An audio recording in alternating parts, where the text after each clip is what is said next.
최원수의 투자 전략입니다. 토마토 투자클럽 최원수 전문가 연결해 봅니다. 안녕하세요. 예, 안녕하십니까. 토마토 투자 클럽 최원재입니다. 예, 기다렸던 CPI가 나왔는데 결과적으로 이렇게 됐습니다. 오늘 장 좀 봐주세요. 어제 제가 이제 말씀드렸는데, 미국 시장도 CPI 뭐 선반영해서 미리 올라간 것 같고, CPI야 뭐 크게 염려할 게 없을 것이다라고 제가 말씀드렸고, 우리나라 시장도 그렇고, 미국 시장 어제 같은 경우에 모두 다 고점을 경신하면서 상승으로 마쳤지만, 오늘 같은 경우에 어제 이제 우리나라 시간으로 9시 반에 CPI 발표가 예상보다 훨씬 잘 나왔지만은 그냥 뉴스에 파는 형국이 됐다. 그렇게 보고 있고요.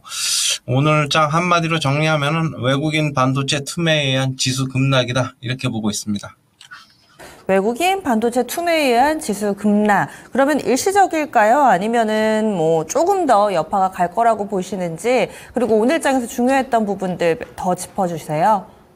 네. 일단은 저는 시장 약세가 우리나라 시장 약세가 뭐 다음 주 초까지는 좀 더 이어질 것이다라고 보고 있고요. 지금 외국인들 같은 경우에 뭐 아시는 분들은 아시겠지만은 이 성향이 개인 투자자들이랑 굉장히 비슷해요. 무슨 얘기냐면은 그냥 좋으면은 사고 나쁘면은 그냥 판다. 그냥 그래가지고 그거 외국인 투자자들은 솔직히 어떻게 본다면 좀 믿을 게 못 되죠.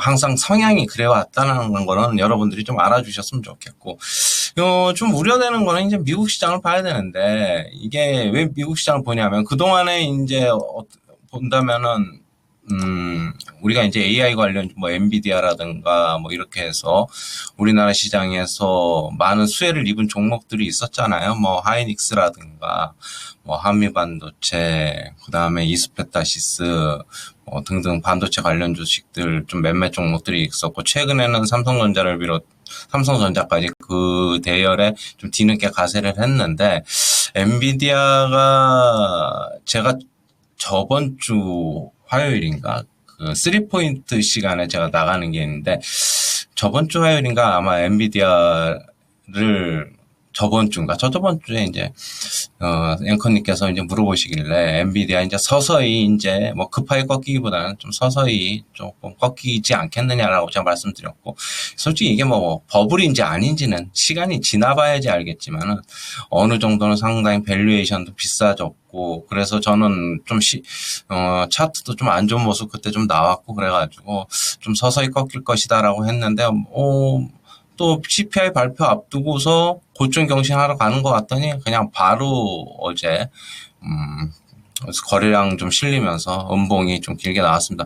5.5% 빠진 건 뭐 다들 아실 거고, 엔비디아 같은 경우에 경우는 다음 주 초까지는 그럼 시장이 약세 좀 더 이어질 것이다라고 보고 있고, 삼성전자하고 하이닉스를 비롯한 반도체 관련 주식들은 약간 좀 보수적으로 접근해야 되는 게 아닌가 그렇게 보고 있습니다.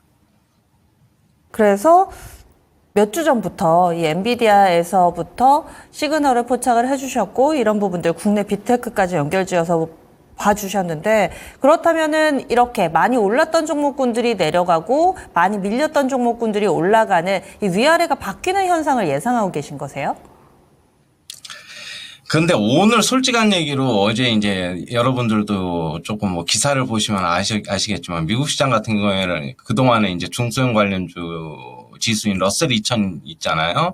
그러면은 그게 뭐 한 3.5% 정도 상승해가지고 그동안에 어떻게 본다면은 못 갔는데, 근데 이제 M7이 어제 이제 좀 빠지면서 그런 종목들이 좀 오르고, 어제 결국엔 기술주를 비롯해서 M7은 빠졌지만은 미국 시장 11개 업종 중에서 9개 업종이 올랐어요. 그 시장은 빠졌는데, 뭐, 오른 종목이 훨씬 더 많았거든요. S&P 500 보면은.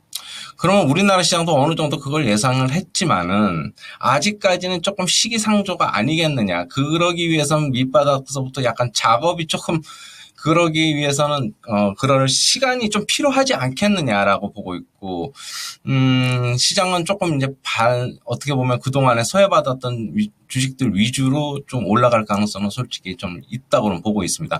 그러나 금리는 어차피 이제 9월 이날은 뭐 기정사실화된 것 같고요. 그다음에 뭐 12월에 한 번 더 있느냐 없느냐 그건데 만약에 금리를 이제 어느 정도 이제 중소형 관련 주식들이 오르더라도 금리를 뭐 계속적으로 내린다. 그럼 또 경기 침체 우려가 얘기가 나오면서 다시 대형주로 또 매기가 갈 수도 있어요.